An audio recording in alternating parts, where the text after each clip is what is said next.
We cook the chicken curry today.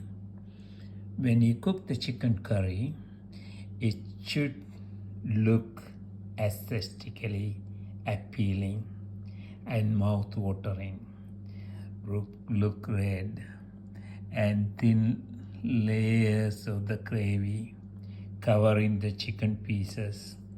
As I can look at, you can see the chicken pieces. We cut it into small pieces. This is, by the way, the kabir lime that we use to create aroma to the curry.